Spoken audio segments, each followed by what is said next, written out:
So it's funny to look back in hindsight on how everything fits together, right? This happens once you're an adult. The longer you're around, you can look back at things and be like, man, it's kind of crazy that it's working out this way. And hmm this idea that I'm glad I went through all the hard things I went through.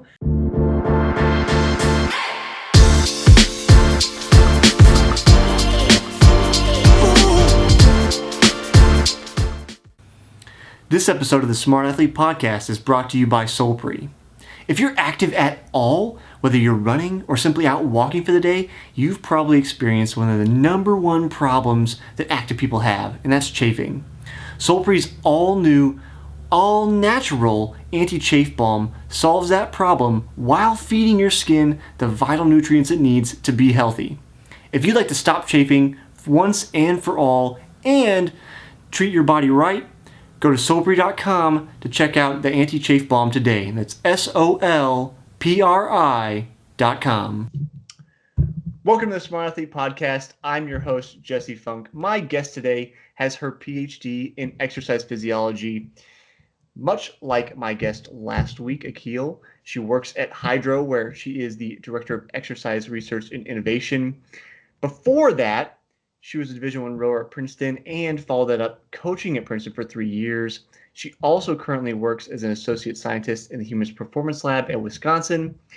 And if you want another podcast to listen to with a lot of great guests and good information to figure out who you are, why you do what you do, she's the host of the Humbled podcast. Welcome to the show, Dr. Kristin Haraldsdottir. Thank you. It's really nice to be here. Yeah, thanks for joining me. Like I said before we got going, I spoke to Aquil last week, and then you now, I should clarify again, if you didn't listen to last week's episode, it's Hydrow with a W, not just the regular Hydrow, because it's a company name. And I didn't know that I was going to get to talk to both of you. Often I only get to talk to one representative, so I'm always grateful to have very high-quality guests to speak with, so thanks for joining me. Yeah, no, I'm honored to follow Aquil. He is amazing. So, do you guys cross paths that much? I mean, I don't know how large Hydrow is. Aquil seems like a really cool guy. I told him before we got going, and maybe even during the show, I was just like researching him. I was like, he seems like a cool guy to hang out with. But since he's also a software engineer, I'm like, he may just be stuck behind a screen most of the day when he's not out, shooting promo video or doing his workout. So, I don't know how much, obviously right now, probably not so much, but normally, do you guys see each other much? I actually get to hang out with Aquil a fair amount, which is amazing because he is so fun to work with. He and I actually go back to 2004, where we had overlap at the Princeton Boathouse when he was on the national team and I was training there as an undergrad. Mm-hmm. And then we didn't see each other for over a decade, I guess, and then met up again at Hydrow back in 2019. And so now, like in my current role, I do a lot of interacting with the athletes. So I interact with Aquil in his role as an athlete, as an on-screen athlete who's doing workouts for the Hydrow members. And because like a big part of what I do is I actually program a lot of what the whole health and fitness content is at Hydrow. So he and I will chat about his upcoming workouts and, if he is going to be filming things that are part of upcoming training camps. And we always have a back and forth really close between me, the other folks on the fitness team, and the athletes before they head out and film things, because we document everything. Every single workout that they go do, we have written out, we have load scored, it's all part of a bigger picture. So I actually am happy to report that I get to talk to Aquil a pretty fair amount. So I think this begs the question a little bit. Maybe it's just a matter of I've spoken to two of you, so it's a very small sample size, but is everybody at Hydrow a former rower of some sort, or? Actually, so Hydrow was founded, of course, by Bruce Smith, who is a former rower, former national team coach, former CEO of CRI. So like very firmly from the rowing world. And my direct boss, Matt Lehrer, is also from CRI. They work together there. He's from the rowing world.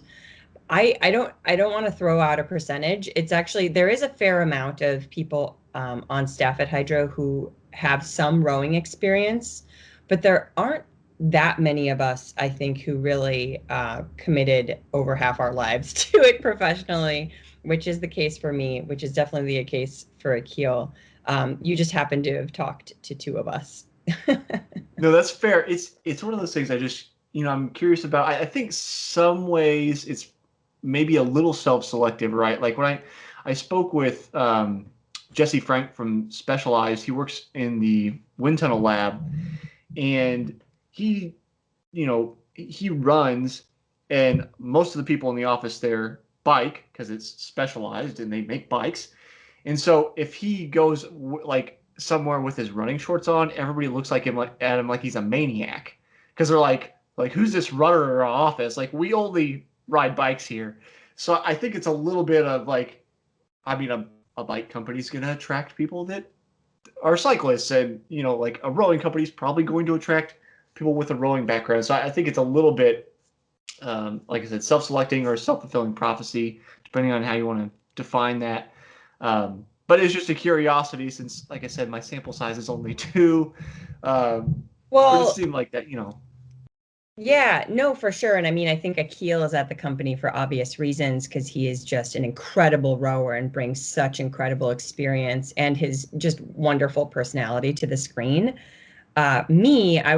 I have this really interesting mix of skills and background that um, were weirdly perfect for when I was brought into Hydrow in 2019 to the fact that I come from the rowing world, both as an athlete and as a coach, but I also research rowing. One of the things that I did while I was in graduate school at the University of Wisconsin is I helped with actually, administering the pre and postseason fitness testing on all the D1 athletes or most of the D1 athletes. And that included VO2 max tests, heart rate variability, heart rate recovery, all sorts of measurements of not only their fitness, but, their recovery and kind of their sleep and all sorts of things. And one of the groups that we tested was the women's rowing team, which is very large at Wisconsin. And so I had all this experience writing papers and analyzing and administering tests on athletes, but also rowers, which is kind of a niche thing because there just aren't that many and there isn't much funding for rowing. So Hydrow was looking for somebody who kind of knew the ins and outs of the physiology of rowing. What is caloric expenditure actually like during rowing? How to make really impactful rowing workouts for everyday people, like one of so I mean, not to get too long-winded, I'm sure I can address these things later, but it's not like I came in and I am a rower, but it's so much more than that. I have my life has gone in such a way that I have stayed in touch with rowing, but on the research side more recently, which is also a bit unusual. This is kind of a sub note and a very probably small footnote in what you had mentioned, but you got me thinking about. I did a video recently about how far do you have to run to burn 1,000 calories? Because it's people get fixated on those nice easy numbers, and the math of it kind of works out where obviously it depends a little bit on how much you weigh, whether you're going uphill, like those kind of things. But as a general rule of thumb, you're going to burn about 100 calories a mile, like regardless of speed. Is there any nice rule like that in rowing, or is there more variability to, how that works?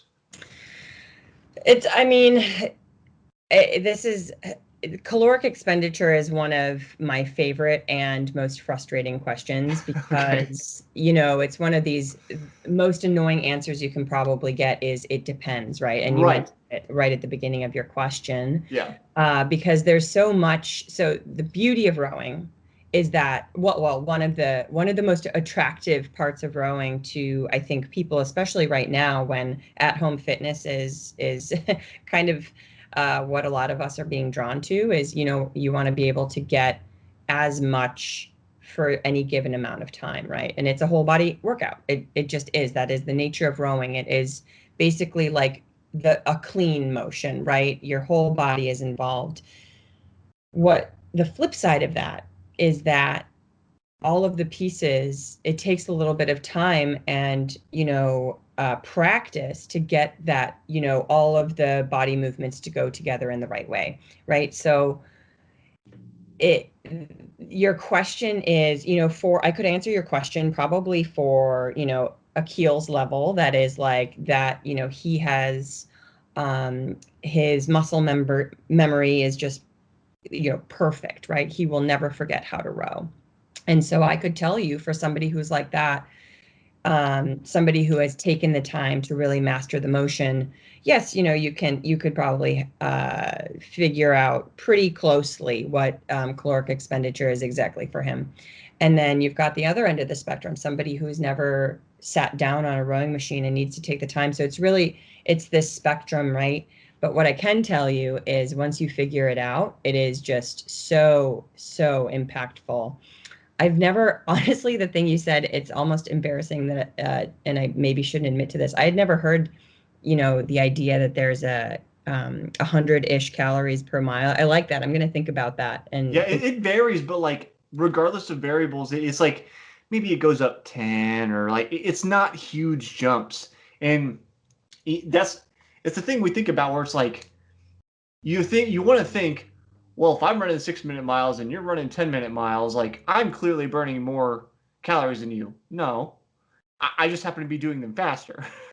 right, I'm burning more energy to move that distance fast. Like I have the ability to do that, but it doesn't change that the amount of work being done, because we just go back to our physics lessons, it's the same to cover that mile, roughly speaking. Now, like I'm around 170 pounds. If you take somebody, twice my size and they have to move a mile, clearly they're doing more work than I am because it takes more work. It takes more energy to move a larger body. But that general rule of thumb still basically applies. I hadn't until I did the research for the video. I was like, you're still in that mindset. I was like, clearly going faster, gonna be burning more. No, it just you just go through the math of it, and you're like, oh, okay, like that's a good rule of thumb, and it's been useful for me because I've had to like try to cut a little bit of weight lately as I'm just coming back to running versus triathlon, so you can't be quite as heavy, and so when I'm trying to figure out my calories for the week, it's like, well, how many miles am I running? 40 miles. Okay, there's 4,000 calories. Divide that over 7 days.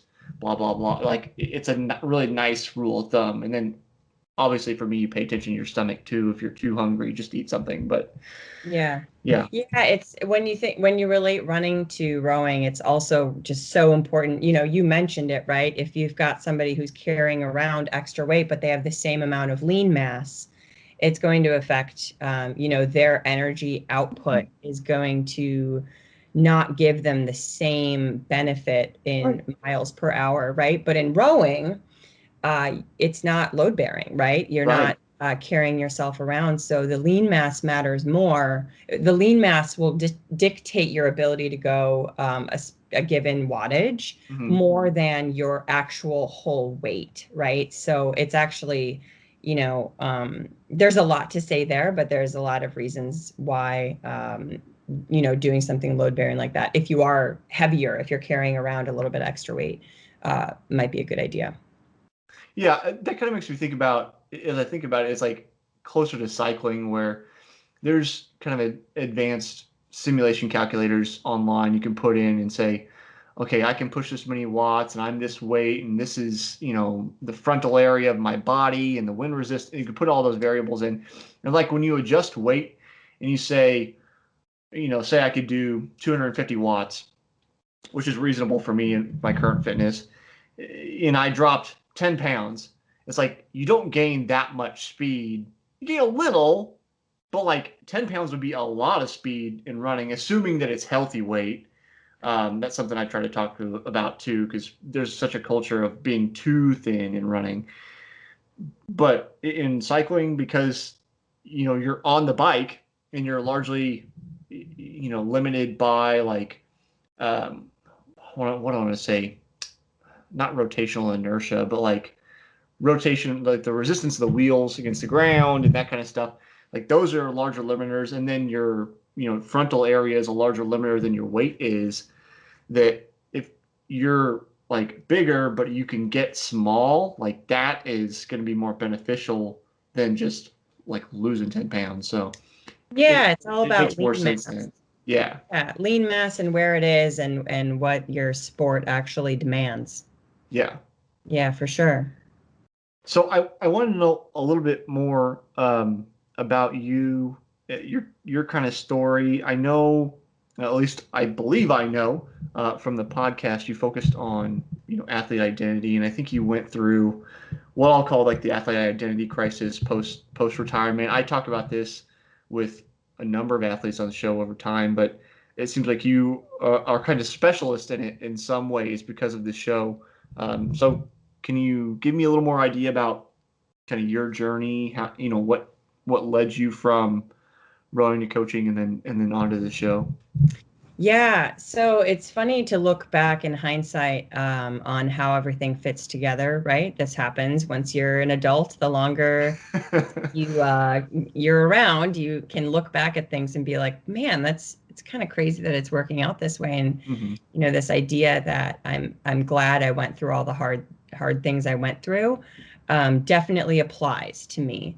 I've been incredibly privileged my whole life, but especially, the last almost 2 decades, which is crazy to say. That's when I discovered rowing, just about. It really did change my life up until when I was a pretty typical athletic kid, played soccer, was terrible at basketball, was very bad at a lot of things. But, one thing I had going for me was that I wouldn't stop trying and really cared about doing really well. hmm And so that, rowing is a sport that rewards you for just putting your head down and grinding. And so when I discovered it when I was 16, I was able to just like, put blinders on, and the harder I worked, the more I was rewarded. And that ended up, I got an opportunity to go to Princeton and row there, which was incredible. And, again, I look back and that completely changed the trajectory of my life, as everything does. But, really for me, I can't help but realize that was a huge, huge thing for me.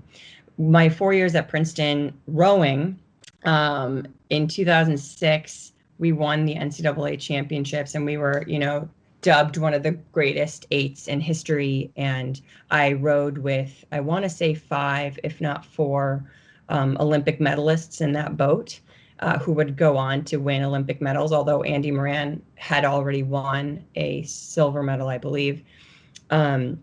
And I was this sophomore sitting up in 7 seat, which is right behind the stroke seat, the leader kind of the boat, and then the coxswain in front of her. Her name was Caroline Lind, and she is a 2-time gold medalist at the Olympics.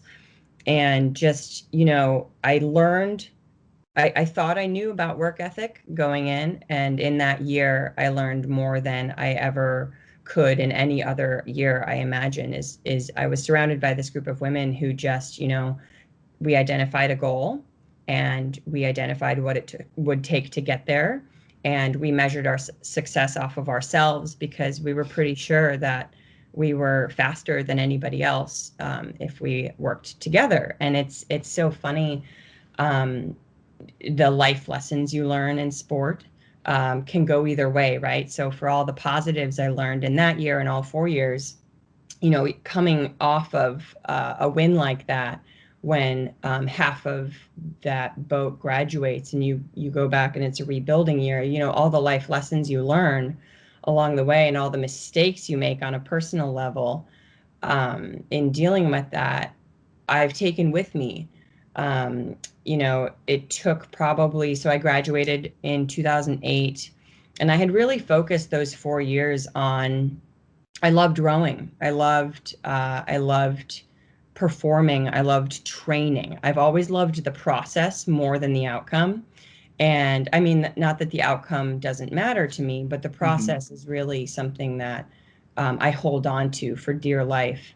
And coming out of graduating from Princeton, I didn't know who I was without it.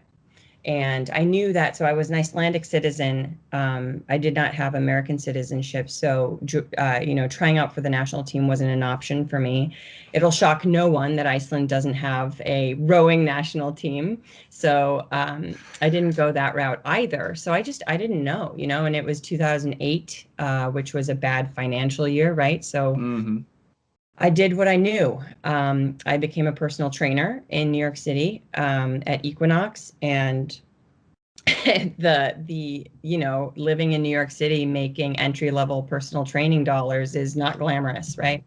Right. And so for that year, I would show up at 5 a.m. and do the early shift where you're walking around in a blue shirt and people ask you questions and you clean things.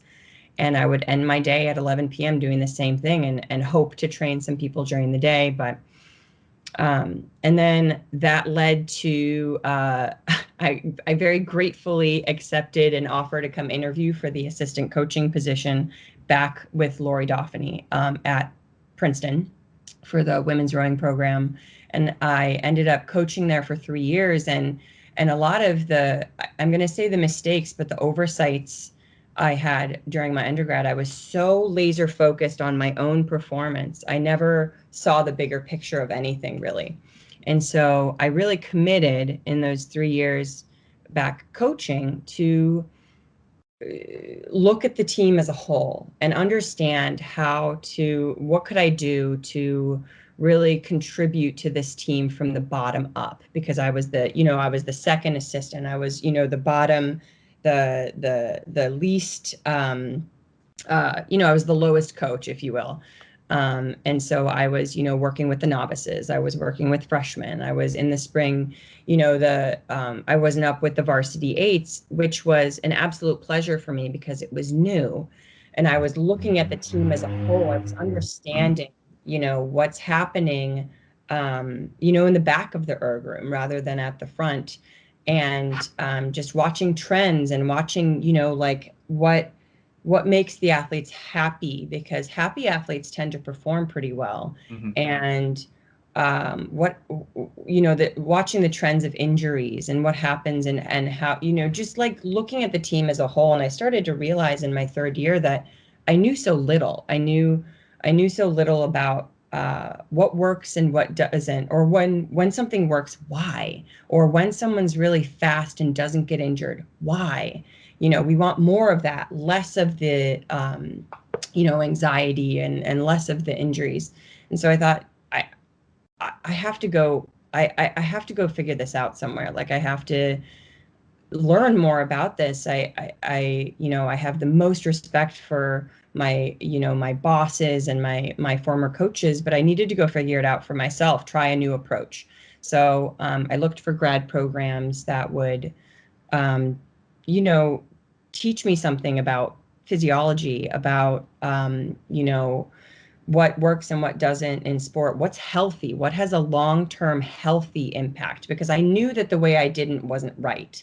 I knew that you shouldn't graduate from one of the best academic institutions in the world after winning NCAAs and feel like you're not able to do anything. So I knew that, right?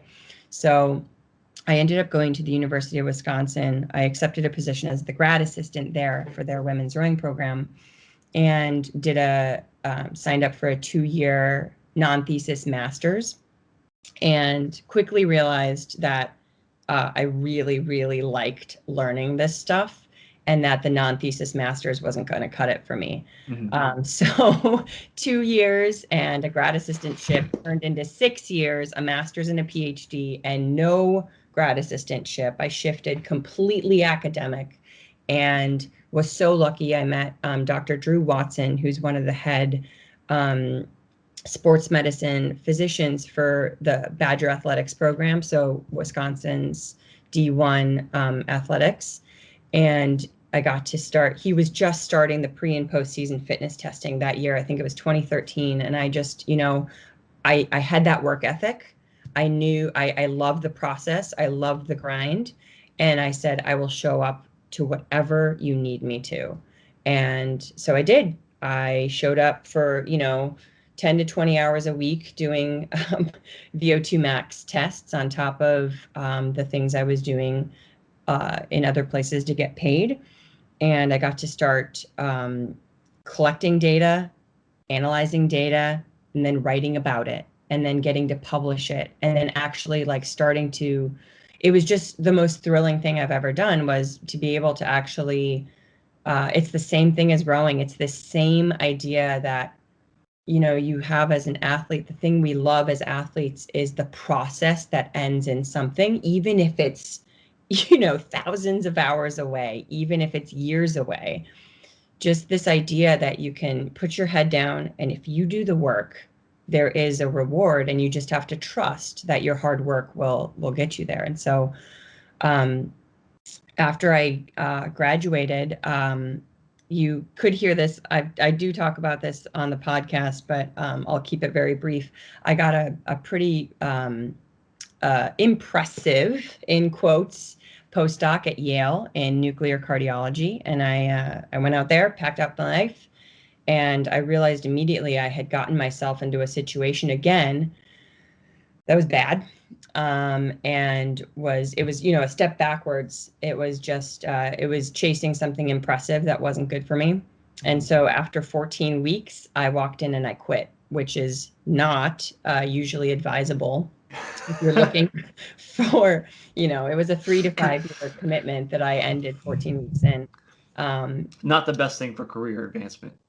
No, not really. But for life advancement, yes, it was for me in that case. So anyway, a year after that, I ended up at Hydrow, and it's just been, yet again, getting to translate my life experience and all of that hard work into bringing rowing to not elite athletes in this case. Now it's to the rest of the world, and like getting, all these things that sport have taught me, that exercise has given me, figuring out, Hydrow is truly trying to figure out how to give that to everyone else.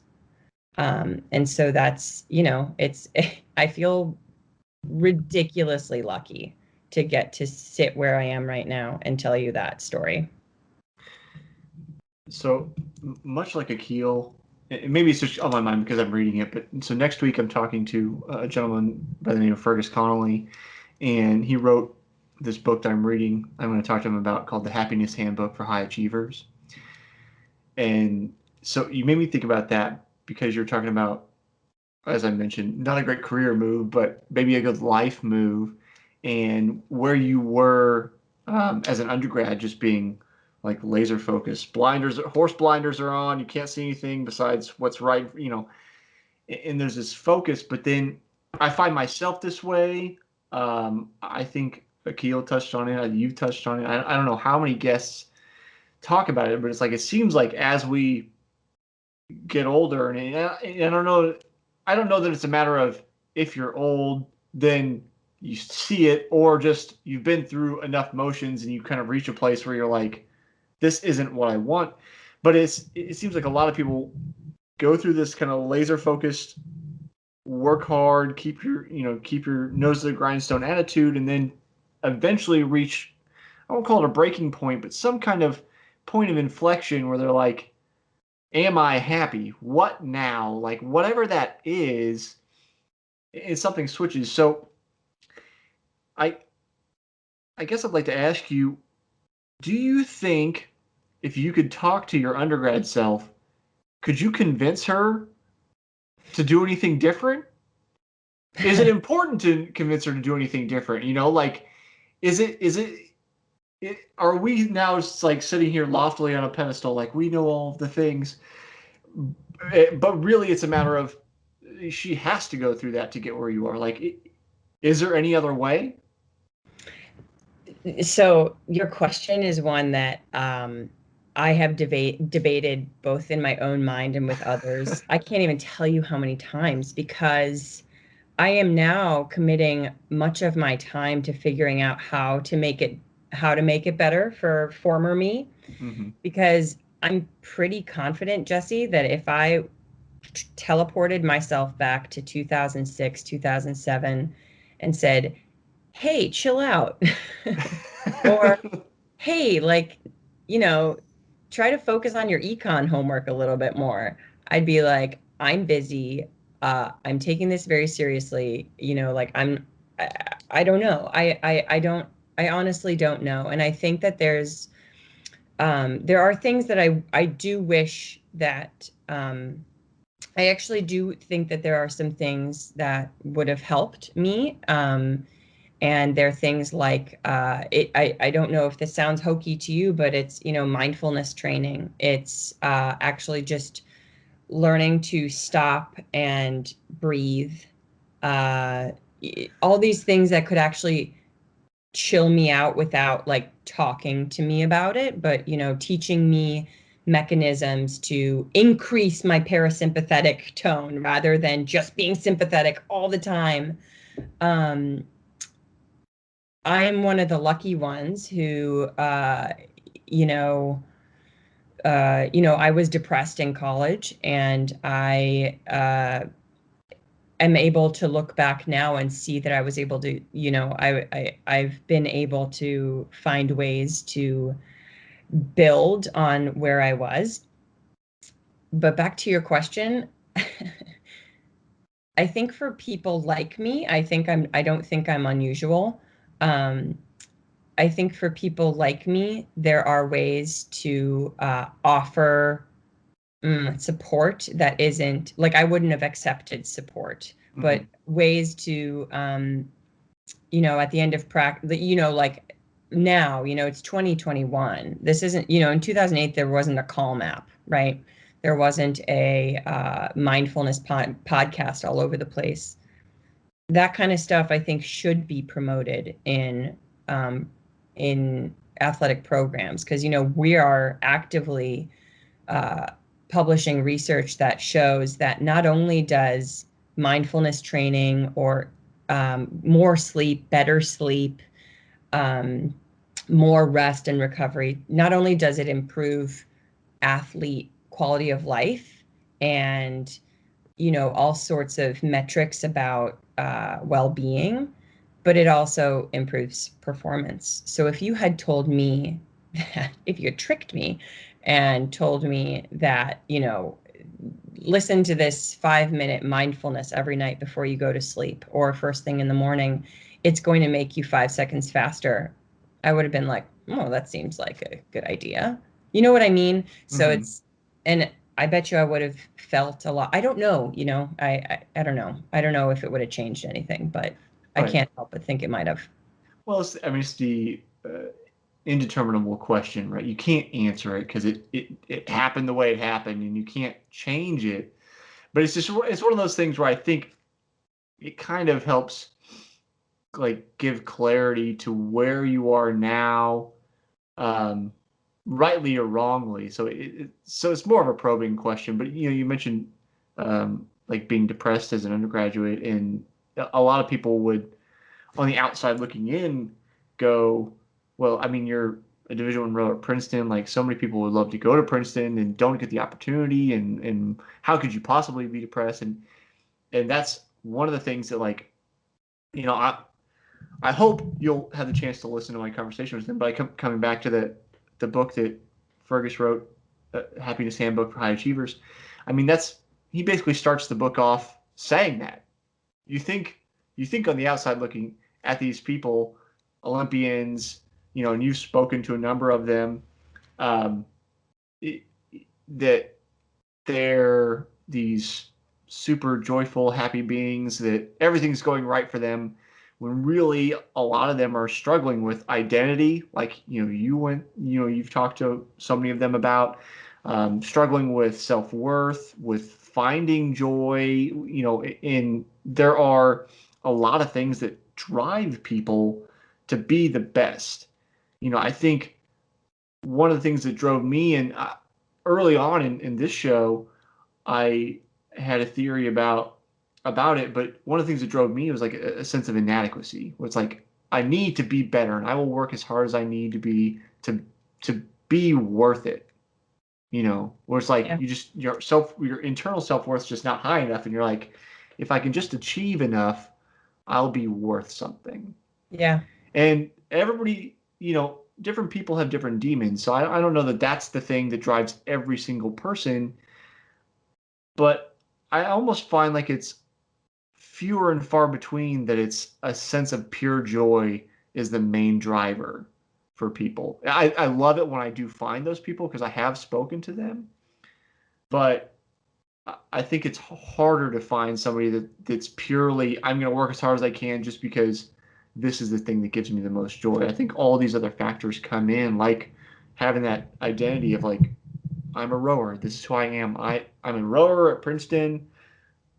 What else could I be? And that's where your self-worth comes from. And then when it's stripped away from you, don't know what to do. I think that's a very common experience.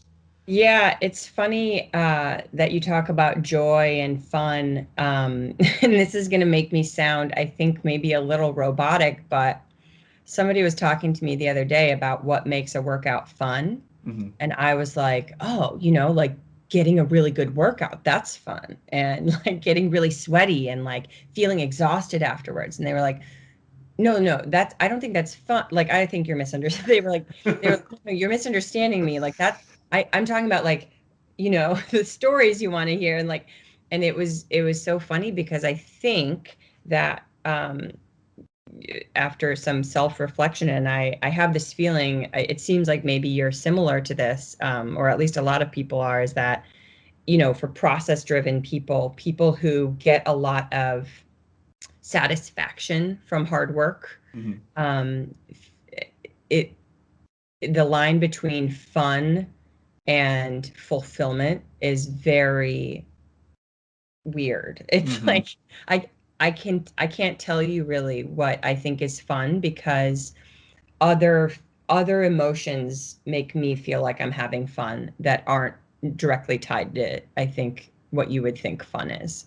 Yeah. Well, it's like I'm sure I'm gonna misquote this, but it's something about like there's like type 1 fun, there's type 2 fun. There's like the type 1 is like I'm having fun right now, like we're at a party and we're laughing and enjoying ourselves.